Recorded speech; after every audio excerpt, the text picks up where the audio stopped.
YouTube? How's it going? I know it's been a really long time since I made a video, and I'm really sorry about that. I've just had a lot of things going on, you know, in my personal life, and I just haven't had the time to be able to dedicate to making videos. I do, however, have a lot of content that I'm in the process of building up now, and I actually have a couple of projects as well as a couple of videos to share with you guys coming up very soon. So I do have more content coming.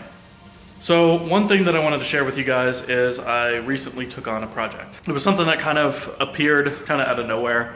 Actually, the wife found it. It was an ad in one of the Subaru groups that I am a member of. There was basically a guy that was selling a 1987 Toyota Supra, a Mark III Supra. And you know, it's got a crap ton of mileage on it. And the most notable thing about it is the fact that it had a blown head gasket. Now, for anybody that knows anything about those cars, the 7M engines were notorious for blowing head gaskets because Toyota didn't really torque the head bolts down quite enough from the factory. So that's a common problem with those, and knowing that, I went ahead and grabbed it. I did manage to get a couple of photos of it before I started tearing it down, but I didn't think to get any video of it right offhand. So unfortunately, I don't have much video to show the start of the teardown process, but I do have a couple of photos, so I'll put those up right now. Overall, the car was pretty clean for the most part. You know, it had pretty minimal rust. There was only one really bad section of rust, which was in the trunk, and I'll show a picture of that. There were some spots of minor surface rust, minor tidbits of rust, and nothing I'm really too worried about. You know, I've done some body work before, enough to at least know how to fix most of those issues. So the goal of this was really to learn more about the process, learn more about how the engines function and work internally, and go through the process of actually rebuilding an engine and restoring a car myself. It's something I've always wanted to do, and you know, my wife is actually the one who pointed out the ad to me, and she's been super supportive and very encouraging through the process so far. So what I'm going to be doing is posting a series of videos about the restoration of the Supra as it goes along. It might give some of you out there who are thinking of buying one of these cars, or maybe getting a project car, an idea of what are some of the things that you'll run into, and what are some of the things to keep in mind when getting a project car. So it's taken apart a little bit more right now than it will be in the first couple of videos that you guys see, but I still want to document as much of the process as I can. So what I'm going to do is, before I get it too much further along, I'll show you guys what it looks like. So let's go ahead and do that. Alright guys, so here's the front of the Supra. Like I said, it's a bit taken apart at the moment, but got the hood off and the wing off the back of the car. But as you can see, it's pretty clean. There's no dents or anything like that. You know, the engine bay is pretty filthy, not gonna lie. You know, it needs some work for sure. It's got the original tires on it and everything, but yeah, there's very little wrong with the body of the car. There's a little bit of rust here at the bottom, but I've already inspected the bottom of the door and it's okay. It's just a little bit more than surface rust down there, but not too bad. But another thing that really attracted me to this car is the interior is in amazing condition. The only thing in the interior that really needs more attention is the dashboard. It's got some pretty severe sun damage underneath this cover. But the previous owner had the steering wheel rewrapped, so that's basically like brand new. And they also redid the shifter, which I don't know if I'm going to keep, but you know, it's in pretty nice condition too. Everything in here is in pretty decent condition. Nothing's really broken inside the car. Everything looks in pretty remarkable condition, to be honest. You know, some of it needs a little bit of cleaning up, but yeah, it's pretty nice. This is the original cloth on the seats. So you know, it's in pretty decent condition. I'm not going to change that anytime soon. I might have it cleaned. You know, there's some crap on the mats, but you know, overall it's pretty clean inside.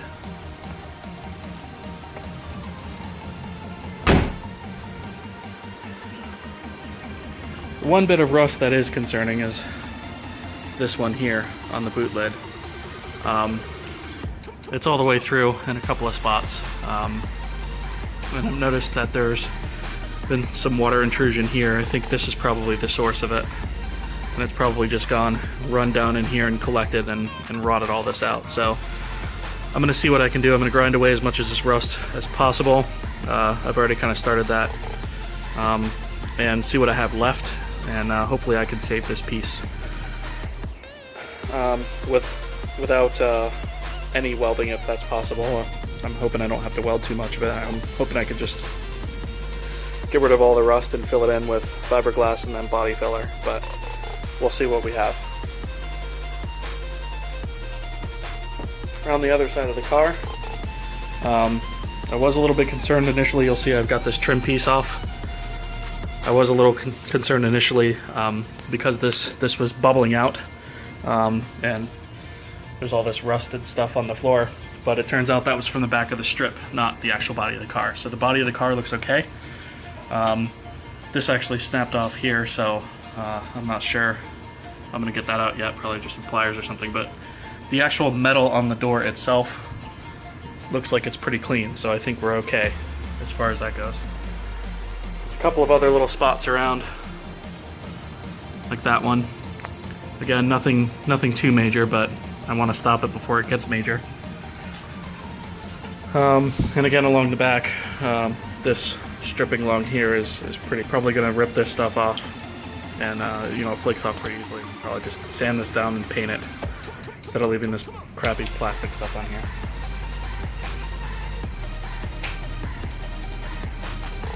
And here's the hood up here. On top and underneath, it's in pretty good condition overall. There's a couple little spots here and there, but overall it's in pretty good condition. Again, there's some surface rust up along here along the front, but most of the rust on this car is surface rust except for the trunk.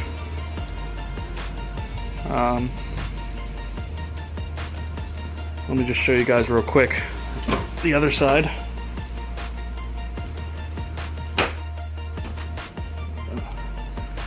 So as you guys can see, the interior on this side is in pretty good condition too.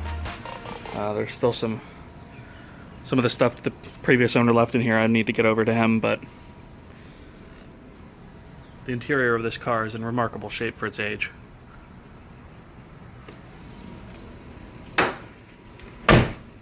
Without further ado, I'm going to go ahead and cut from this to the first day's video from day one, which is not technically day one, but that's what I'm calling day one since it's all I have video for.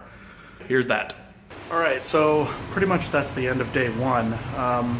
As you guys can see, I took the hood off and started to take apart the top of the engine, just so that I could kind of get in there and see what's going on.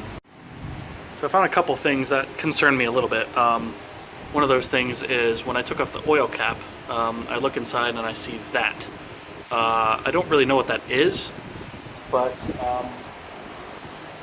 there's the inside of the oil cap, and as you can see, it's pretty gummed up, and I've actually knocked off some of the stuff that was on there. So I don't really know what that is. Some sort of crud of some kind, but I can't really see too well in there right now. Looks like I knocked a whole bunch of whatever it is loose, and it just kind of fell down in there, so I don't really know what that is. I'm going to try and vacuum some of it out, and I guess I'm going to at least pull these covers off and see what I can see below that. The other thing you guys might have noticed is I got this tube here that I don't know if it burnt or caught on something, but it was split. The other half was up here on this piece that was there on the intake. So yeah, that pretty much wraps it up for at least my first day of tinkering with this. I think going forward I'm going to probably tackle this a little bit differently.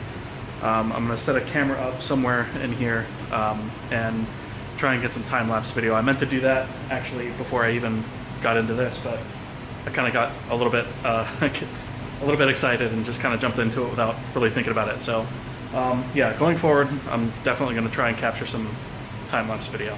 But yeah, for more updates, just keep checking back. I'm going to be posting videos and pictures to my Instagram of this project as it goes. And pretty much until this car is done, there's going to be updates on this and all the things that I find. As you guys can probably see, I got my work cut out for me, so I'm going to be at this for a while. But yeah, thank you guys for watching. I really appreciate it. If you like this video and you're looking forward to more updates on the Supra, please hit the subscribe button below. So thanks for watching. All right.